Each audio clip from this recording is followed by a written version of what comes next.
સાહેબ, સિમર દરિયામાંથી મોટા પ્રમાણમાં દારૂનો જથ્થો મળ્યો છે, શું છે વિગત? ગઈકાલે હું નવા બંદર પોલીસ સ્ટેશનનો મારી પાસે ચાર્જ છે. હું ઉના પીઆઈ તરીકે છું ને વધારાનો ઉના નવા બંદરનો ચાર્જ છે. એ નવા બંદરની પોલીસ સ્ટેશનથી પેટ્રોલિંગમાં અમે હતા સિમર બાજુ. ત્યાં અમારા ડી સ્ટાફના માણસોને બાતમી મળી કે ભાઈ દરિયામાં દારૂની બોટ છે, એ બાતમી છે પ્રાથમિક લેવલની. ખરેખર બાતમી છે તો પણ ડી સ્ટાફ અને બીજા માણસોથી અમે ખરાઈ કરાવી ખરેખર શું છે હકીકત, વોચ રાખો ને જાણો. પછી અમને પરફેક્ટ બાતમી મળી કે ભાઈ દરિયાની અંદર ઇંગ્લિશ દારૂ બોટમાં આવેલો છે. જે અનુસંધાનમાં અમારે ડી સ્ટાફના માણસો, પોલીસની ટીમો બનાવી, જુદી જુદી ટીમો બનાવી, ખાનગી બોટવાળાનો સંપર્ક કર્યો અને આ અમારા સ્ટાફના ડી સ્ટાફના માણસો તથા ઓપી બીટના માણસો, હેડ કોન્સ્ટેબલ પાંચાભાઈ, પ્રદ્યુમનસિંહ, જીતેશભાઈ તથા મનુભાઈ વગેરે સ્ટાફના ખાનગી માણસોનો પણ સંપર્ક કરવો પડ્યો આમાં, કારણ કે અમારે દરિયાની અંદર જવાનું હતું.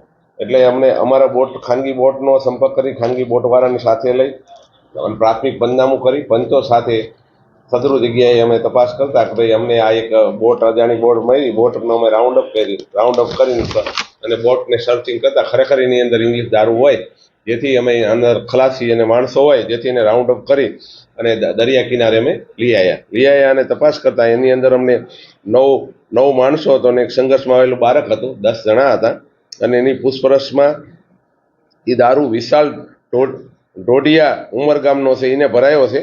એની પૂછપરછમાં જે મેઇન જે અમને ટંડેલ છે વિશાલ મહેશ પટેલ, એને અમને પૂછપરછમાં કીધું. અને આ બોટની અંદર ટોટલ દારૂ અમારી સાથે જે મળેલો છે એનો ટોટલ દારૂની કિંમત મુદ્દામાલ સહિતનો 35,57,092નો દારૂ થાય છે. એમાં ઇંગ્લિશ દારૂની કિંમત છે 25,09,092. ટોટલ જુદી જુદી પેટીઓ છે, 417 પેટીઓ થાય છે જુદી જુદી દારૂની, અને એના 8 મોબાઈલ છે. અને આ બોટ પણ અમે કબજે કરી છે અને પોસ્ટે લાવી મુદ્દામાલ અને કાયદેસરની કાર્યવાહી કરી. સર, દારૂ ક્યાંથી લાવવામાં આવ્યો હતો અને કોને આપવાનો હતો એ અંગે શું કહેશો?